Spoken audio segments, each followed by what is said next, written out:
Hello and welcome to Gravitas WINS Conversations. I'm your host, Joseph Jude. I'm honored and privileged to have Major General Neeraj Bali, a SENA medal recipient, as a guest. With his vast experience, he has written a book, The Winning Culture. Mr. Suresh calls it as a culture building toolkit for CEOs and CXOs. And I completely agree. This is not a theory book. General has explained every point with so many real life stories.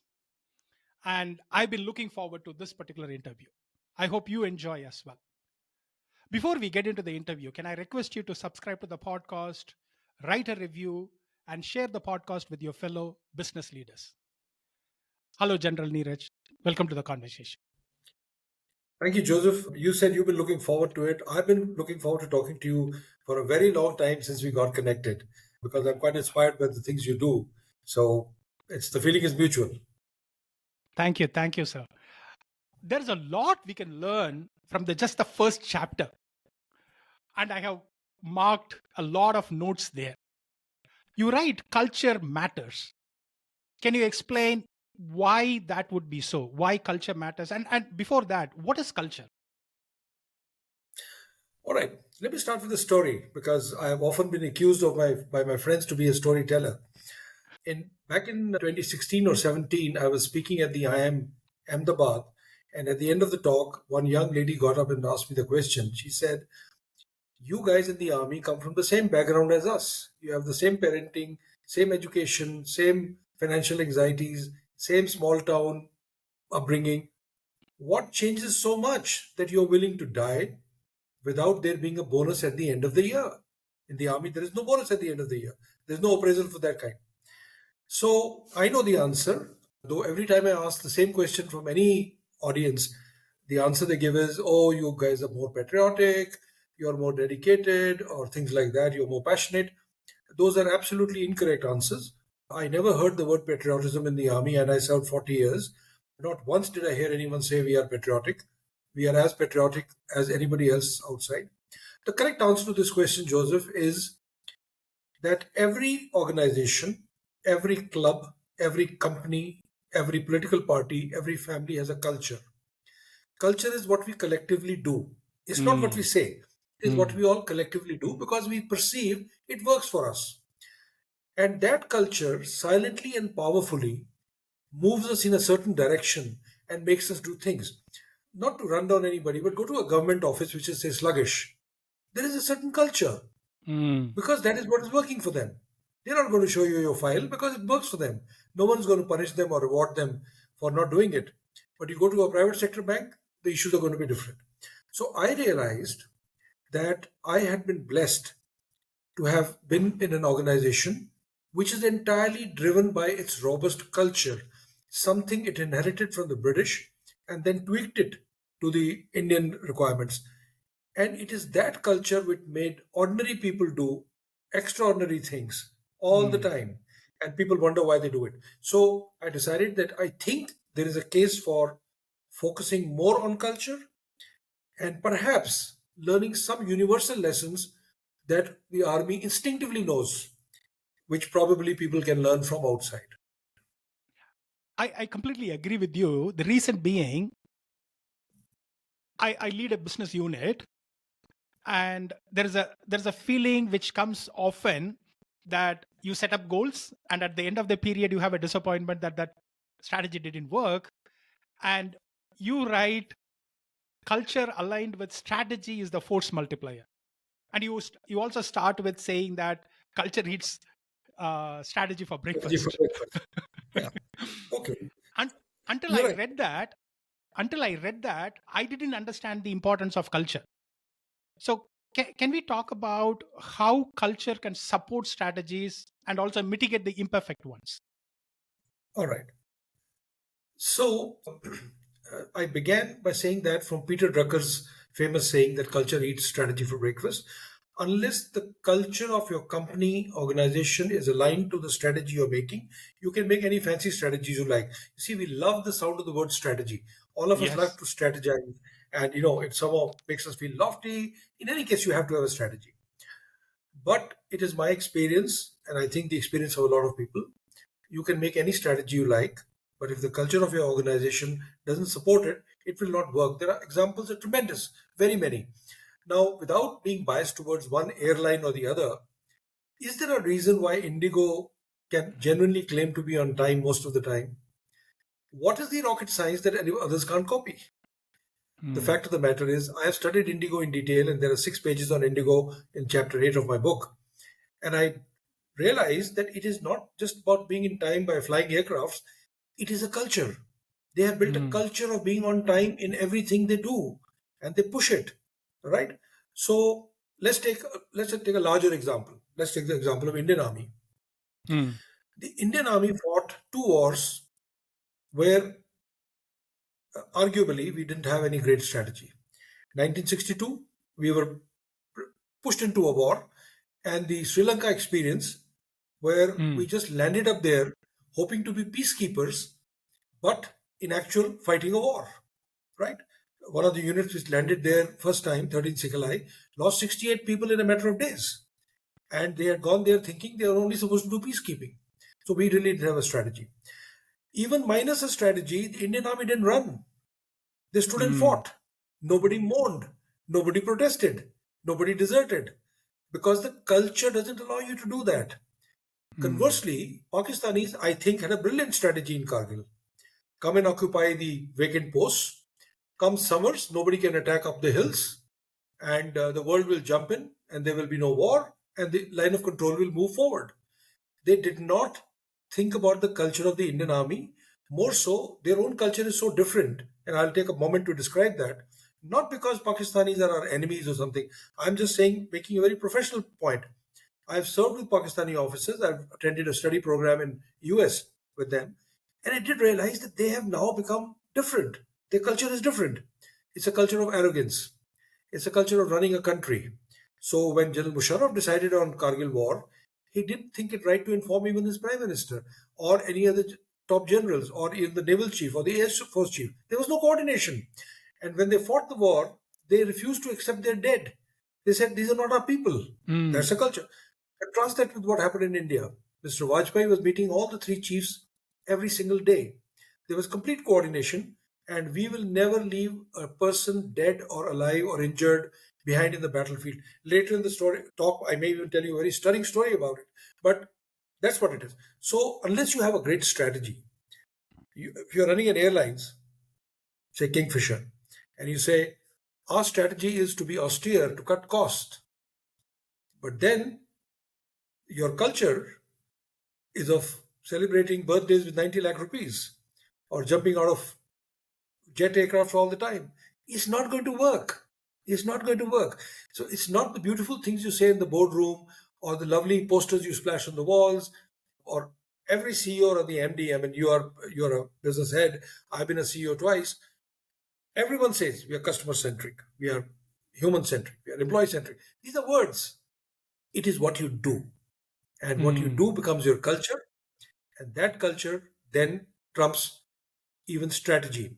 I ended that chapter, or somewhere in the chapter, I've written my own little thing. I said, culture and strategy should have breakfast together. True. Very true. Very true. Now, let's talk about the Indian Army, because one of the things that I really liked in this particular book is, yes, you're spending a lot of time on Indian Army, but then, as you said, you're also talking about Indigo. So all of the examples are from India, and you can kind of relate to that, relate to all of these examples. Now, when we are talking about Indian Army, it has already been there for a very long time. There is a pride that is already there. There's a lot of heroes that you can look up to, role models that you can look up to. But let us say, for example, I'm starting a company, or I want to change a culture. I have listened to this particular podcast. I want to start a culture. How can I create the elements that instill pride and look at this particular culture? What are the elements? How can I get started about it? Okay, great question. You've probably hit the nail on the head that culture is not something very easy to change. It takes a long time. This business of building pride and so on and so forth takes time. We cannot impatiently wrestle with this animal and tame it, in one stroke.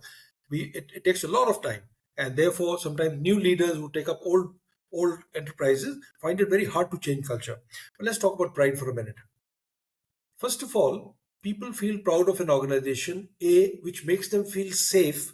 Please remember that.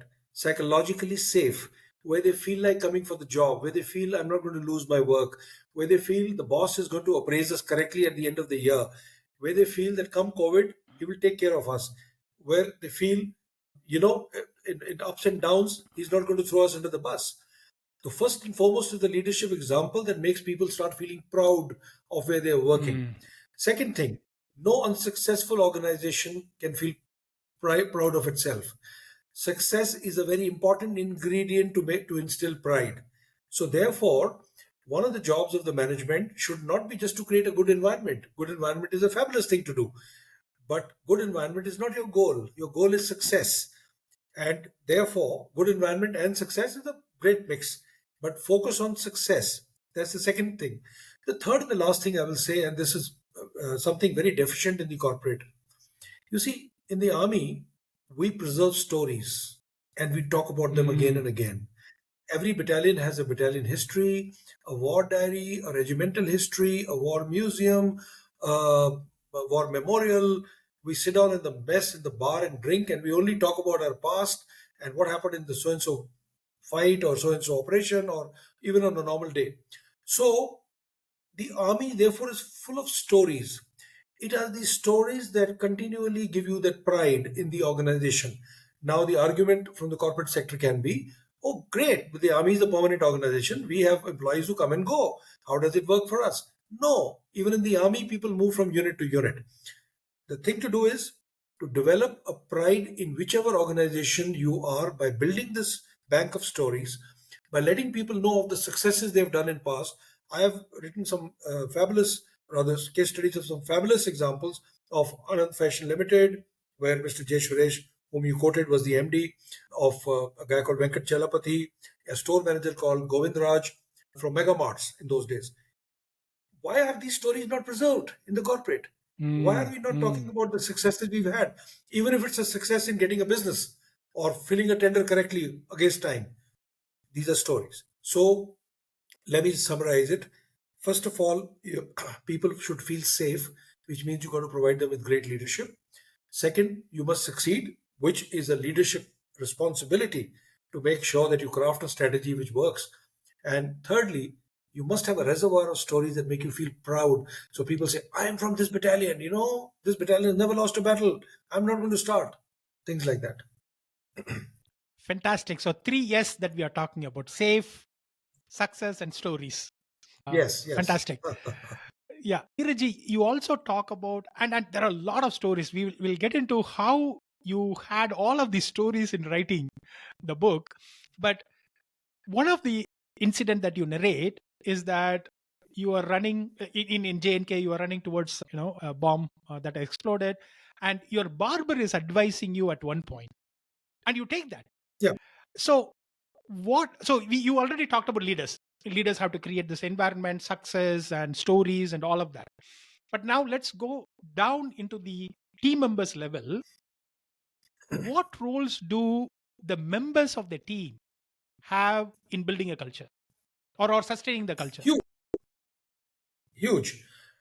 First thing you must realize is that culture flows from top. Okay, so there is no getting away from that leadership part. Culture does not rise against gravity. Don't expect the doorman in your company to start changing the culture. It's got to be the MD, all right, or it's got to be the guy who writes the checks if it is a family-owned business or a small business. So that is one. Then comes the team. The team does what they sense is working for them. If gossip is working for them, they will gossip. If going easy works for them, that's what they will do.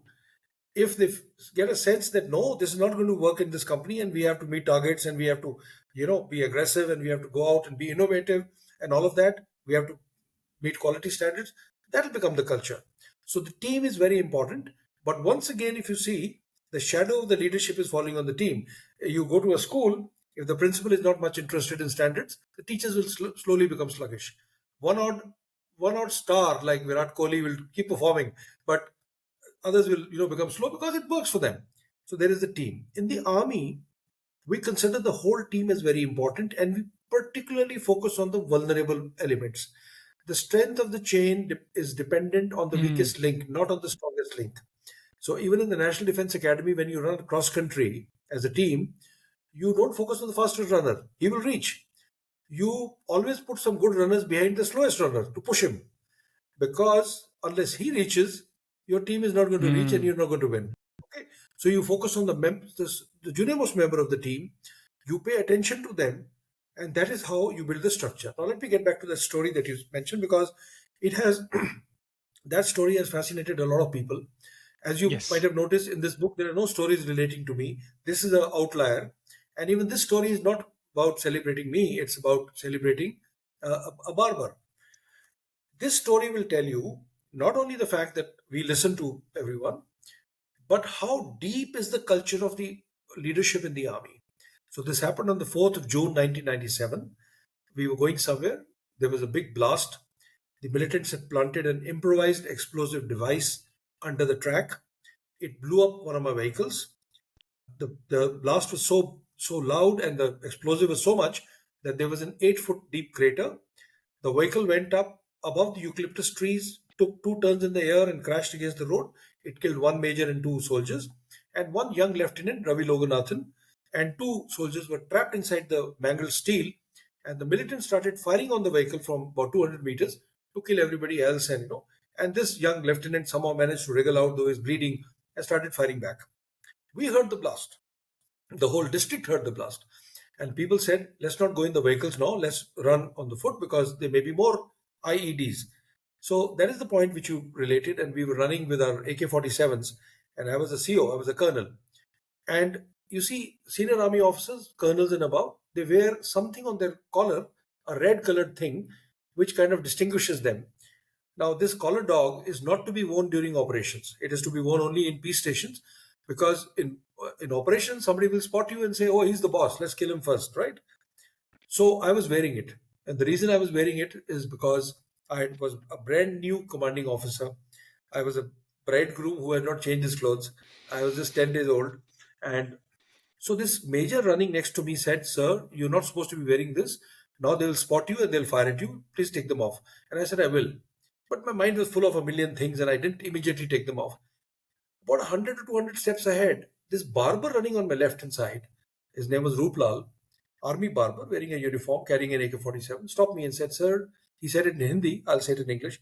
He said, "Can I talk to you?" I said, "Sure." He said, "You know this thing that you're wearing? You're not supposed to wear it. It's not a brave thing to do, and it's not not permitted. And now somebody's going to shoot you, and there's going to be chaos, and we'll all be running helter skelter." So I said, "Yes, I'm going to take it off." He said, "No, that's not my advice. You should not have worn them. But sir, today, indeed, for the next 3 months, please don't take them off, because you're a leader. You're supposed to set an example, and it shouldn't happen that people look at you and say, 'Oh my God, two or three people die and our CEO gets scared. He gets shaken.' You have to set an example, so don't take them off." That was his advice.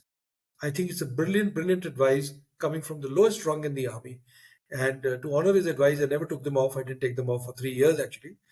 So that was the story. Thank you. Thank you for that. Uh, Neeraj, you are also right. Leaders don't understand the difference between judgment, omission, and intention errors. Can we go deeper into it? Can we discuss that? What do you mean by that Absolutely. judgment, omission, and intention? Absolutely. I'm glad you really picked some real nuggets, because those are the things I really believe in. So this in the corporate sector, and I have two children who are in the corporate sector, and their wives are in the corporate sector. So I know, and I've been, of course, CEO twice. Yes. A lot of people find it very hard to correct mistakes of their subordinates. They don't know whether they should go soft, they should go hard, whether they'll demoralize people, people will run away. What should they do? One seminal problem is that we are looking at all mistakes with the same eyes. We are not Mm. judging not just the gravity of the mistake, but what is the type of the mistake, and I'll explain what I mean. So, there was an incident a few years ago where in Jammu and Kashmir, an officer died, a lady, not a lady, but a person. Kashmiri, on the bonnet of his vehicle. And what had happened is that he got information from CRPF that they were caught in a polling booth. People were pelting them with stones, they were going to die. So this officer landed with a team. He saw the crowd was very angry. So instead of firing into the crowd, which he was authorized to do, he instead used this methodology. He tied a Kashmiri to his bonnet and he drove through the crowd and he saved everybody. There was a very large outcry, and people said, "Oh, look at Indian Army. They're treating Kashmiris badly. They're using people as human shields." The Army Chief General Bipin Rawat, who was a dear friend, went to Kashmir soon after, and even while the inquiry was on, called the officer and pinned a medal on his chest. I know why he did it. He did it because he felt, and I feel, there are errors of judgment that take place every day in every organization. You, as a team leader, as a manager, as a boss, give a task, and the gentleman goes out and does the task, but when he comes back, you don't like the option he exercised. But he's done it with best intentions and as per your briefing. So that is an error of judgment. Errors of judgment are to be overlooked. They are even to be celebrated. They are to be, people are to be told, okay, you made a mistake this time, next time do it differently, but well done. You know why? Because when you start rapping people on their knuckles for errors of judgment, everybody stops taking initiative. People say, oh, I will ask the boss. Let me ask the boss and then I'll do it because I'm not going to take a decision. Or if it goes wrong, I'm going to be caught. This is how companies are killing initiative in their companies. How verticals kill initiative, right? The bosses don't take responsibility. They don't say, don't worry about it. It went wrong. I'll go to the MD and say, I'm responsible. Don't worry. Well done. You took a decision. Okay. So you have to decide, do you want to rear rabbits in your company or do you want to rear tigers? If you want to rear tigers, if that is the environment you want to function in, then make people tigers. Tell them, don't worry, it went wrong. Okay, you took a call, isn't it? I'm glad you took a call. The second error is error of omission or laziness, which is actually constitutes the largest portion of errors in the corporate sector or anywhere in the world, because human beings by nature will not want to be sluggish. Those errors are to be corrected. They are to be, people have to be rebriefed, they have to be taught, they have to be trained, and they have to be warned. And if they still don't improve, they have to be let go. So that's the second. The third is an error of intention, where a person intentionally does something wrong, like letting down the company, or messing with a woman, or messing with money, and things like that. You need to take expeditious action against those people. The reason is errors of judgment, if you push back against them, will destroy initiative. Error of laziness, if you do nothing about it, you'll develop a bad culture. Errors of intention, if you let go, everybody else will start doing wrong things. The same officer who got that medal next year allegedly was, there was an allegation that he tried to take a woman in a hotel, which is against orders, a local woman, right? He couldn't finally take it because the army came and told him not to do it. The army took a very strict disciplinary action. It was an error of intention. Okay, so you differentiate between the three, and that is how you build motivation and morale and correct people. Fantastic, fantastic. On this particular culture, I want to ask one final question: is that there are always going to be suggestions that are going to come in. Now, these suggestions might be treated as disobedience, or it could be treated as a greater good. Let me give you an example. So, let us say, for example, let's take the US Army for example. The Sikhs are not allowed, have not been allowed to wear turbans. But I'm sure some Sikh went in and said, this is my identity, I want to wear it. Now, this particular suggestion, they could view it as disobedience. They're not following the rules, or they could say, oh, this is good, we should actually be doing this, and then they should be inclusive. So how do you differentiate some of these suggestions that are coming in as whether they are disobedience or this is good for the culture and we should adapt it? How can you think about it? Okay, I'm a great fan of feedback, right? I believe that leaders must take feedback all the time, because once you are locked up in your cubicle, you get cut off from reality. And the larger the company, the more easy it is to get off from reality. So the rule of thumb is, first of all, you must move around and consciously listen to people as to what they are saying. It doesn't matter what they say. It's not the tone or the manner or things like that which are important. It is the content. What is he saying? The junior most people in Mm, the company, for example, feel some things that they never able to air. Or there are mm, mavericks in a company who will say strange things, but there may be some truth in that. Why miss out on an advice? And I'll come to a very stunning example about the suggestion part. So that is the first thing. Do not take any suggestion amiss, in the sense, listen to everything that comes. The rule of the thumb that you need to teach your people is, do you want to make a controversial suggestion, or you want to make a strong worded suggestion, or you want to say something about me? You're most welcome, so long as you do it in private. Do not let mm, this become a culture of speaking out in public. That is wrong. That is like mutiny. So, you want to say something? Come to my office, talk to me one on one. I will listen to you. And at the end, I'll say, thank you very much. I'm going to think about this. Thank you for your advice. And off you go. Okay. But mm, absorb everything, because many times, because of preconceived notions, leaders say, I'm successful. What is he talking about? I know what is to be done. It is never an act of disobedience for a person to make a suggestion. Disobedience is when, having given a ruling, when the leader says, okay, you can't wear turbans or you can wear turbans, and then somebody defies it. That is disobedience. Once the matter has been settled, then there's no discussion. Even in the army, before we go for operations, there is a lot of discussion. People get up and say, sorry, I don't agree with this plan. This plan doesn't, it will not work. They say it openly. Everyone listens to that. In the end, then the commander says, okay, this is the plan. After that, everyone shuts up. Not only that, if that plan goes wrong, nobody says, look, I told you so. No. Then it is owned as your plan. Once you've accepted an mm. order, see, either accept an order or walk out of the company. There is no third thing. So that is where the disobedience part lies. Now, I learned this lesson from a great general who received an anonymous letter, a very abusive letter about something which was going wrong in the in the area, in the unit. So this general called me. I was also a general by then. I was a major general. He was a lieutenant general. He called me and showed me the letter. I felt very bad because the letter was very abusive. It really had abuses in it. But the tragedy was, the general to whom it was addressed had nothing to do with the problem. It was a tactical problem at some very lower level. It had nothing to do with the topmost level. So I said, I'm very sorry this happened, sir. I'm going to look into this and I'm going to try to find out who this joker is who's written you this letter. And we'll do some forensics and we'll catch him. He said, no, no, no, no, no, don't waste time. That is not the point at all.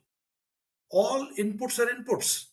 He said, please treat criticism and suggestions as a friend. Somebody took the courage and the effort to write a letter. I'm not bothered about the abuses. I only wanted to look into the inputs. Is this really Mm, happening? Is he telling the truth? If he's telling the truth, let's fix the system. Because nine mm, out of ten people will never give you a critical advice. They'll tell the boss, "Oh, everything is going very well." So that one guy who's telling you the truth, take his advice. Let me end this by telling you that there was a book called Crisis in Command about the Vietnam War. It says in the US Army, possession of drugs, marijuana and other things was an offense. And yet by the time they lost the war, they discovered that a very large majority of US Army had been the user of drugs in Vietnam. Okay. And nobody had been punished. Nobody had been punished. Nobody spoke about it. So the author said, our conclusion is, all the people who were thrown out for insubordination, not thrown out, but who were not promoted, who were superseded, please get them back, make them a core team to tell them how to improve the US Army. Because they were telling the truth. They were telling us the truth. We were not listening. So please don't, mm. nobody should take suggestion as an enemy. Look at the content. Sometimes look at the motivation or the intent of the person. Is he just playing for himself or is he playing for the company? And just listen to that and institute a rule. Please come, but do one on one. Okay. Don't stand and Wonderful. start developing don't play to the gallery, so to speak. Uh, to all my guests, I asked three rapid fire questions, and I would like to ask them to you as well. The I'm first worried one: already. Okay. Okay. Yeah. what's the what's the kindest thing someone has done for you? I think the kindest thing somebody has done for me, top of the head, top of the head, I think what the barber did to me. I think that was the kindest Mm-hmm. thing. It was the most Mm-hmm. one. It is takes courage to go out of your safety zone, to be the lowest rung, and to tell your commanding officer how he is going to create an image of leadership. I think it takes a great Mm. deal of kindness. Is not only what you do in a nice way. Kindness is also when you're building another human being or opening a window in another human being's thing. So, top of the head, I'm sure there are a lot of people who've done very kind things for me. But top of the head, I would rate that as a very kind thing. Thank you, sir. Uh, this podcast is about leadership. In that sense, I'm sure coming from army and writing this particular book, there's quite a lot of things that are there. But what do you think is the best leadership quality, and who has manifested it in your life? Okay. The only leadership quality that your audience needs to focus on, the only, you can ignore the entire laundry list, is that you can only lead by example. Mm. You cannot lead in any other way. It's not easy, right? What does leading by example mean to a person in the corporate sector? It means working harder than the people you command or you lead, being more competent than them, making them feel safe, taking responsibility and not throwing them under the bus. This is what means leading by example and being visible. Very important. Being visible. The day there is problem, the day there is a difficult situation in the office, you got to be with them. I remember I was CEO of a rural education society, and we had a Independence Day or some celebration. So in the night, I walked around to see how the preparations were going, and I saw a bunch of teachers and students sitting on the floor making rangoli, and the time was already 11:30 or 12, and I walked up to them and I said, good job, so it'll be ready by in the morning. They said, yes sir. And then one of them said, sir, there was a principal we had, we really miss him on days like this. I said, why? He said, sir, whenever there was a thing like this, even if he had to work all night, he would come sit in a chair and just keep sitting close to us. He never interfered. He was not supervising. He was just showing us that if we are suffering, if we are working, he is going to share it. Okay? Mm. That is what people value more than anything else. Please, everybody, look at your children. They will respect you, but they will only follow you with by example. They are just going to do namaskaram, touch your feet, do all of that, but example is what matters. So that's the only thing you got to worry about. In my life, there have been very many people who have set fantastic examples at every cost. But I think if we were to take an iconic soldier who's right now very much a flavor of the season, is General Sam Manekshaw. I have had the Mm. Mm. occasion of meeting Field Marshal Manekshaw, listening to him firsthand. And here is a man who set an example of everything he did. If you have a minute, let me just tell you a story which is not there in the Please. movie, which people have seen. Sam Manekshaw was a major, and he was in Burma, Myanmar, in the Second World War, living in jungles, and he was commanding Sikh troops. He had one Sikh Jawan under him called Sohan Singh, who was 6 foot plus, but Manekshaw didn't think he was a good soldier, so he did not recommend him for promotion. One day, the Subedar of the company came to Manekshaw to the tent and said, "Sir, there is a very bad thing happening. Sohan Singh is telling everyone that tonight he's going to kill you when you're sleeping using a pistol." So he said, call Sohan Singh. So Sohan was called, and Sohan said, no, no, sir, it was a joke. How can I do that? You're God, and all of that. So Manekshaw gave him one dhap and said, go away. In the evening, when Sam came back after dinner, the Subedar was again standing there. He said, sir, this guy is going and telling everyone, I made a fool of the company commander. I just fooled him. I am still going to kill him. So Sam said, bring him back. And he said, Sohan, here is my pistol. It's loaded. Tonight you will stand guard on my tent. You will guard my tent, and in the morning you'll give me a hot cup of tea and a hot mug of water. And he slept. Later, people asked him, of course, nothing happened. And Sohan Singh became a complete lamb with the Manekshaw. So people asked Sam, weren't you scared? He said, of course I was scared. I was so scared I didn't sleep a wink. I was scared all night. Everybody's scared. He said, every time there was a noise, I thought, oh, my time has come. But I'm a leader. I'm not supposed to show fear. I'm supposed to absorb. You see, this is a great lesson for the corporate. When a panic situation happens, anything happens, Mm, the leader must stay calm by forcing himself to be calm. When that you do that, two things happen. One, your mind sends the right signals to your body, and you start feeling calm. You start feeling brave. mm, And two, everybody around you becomes calm.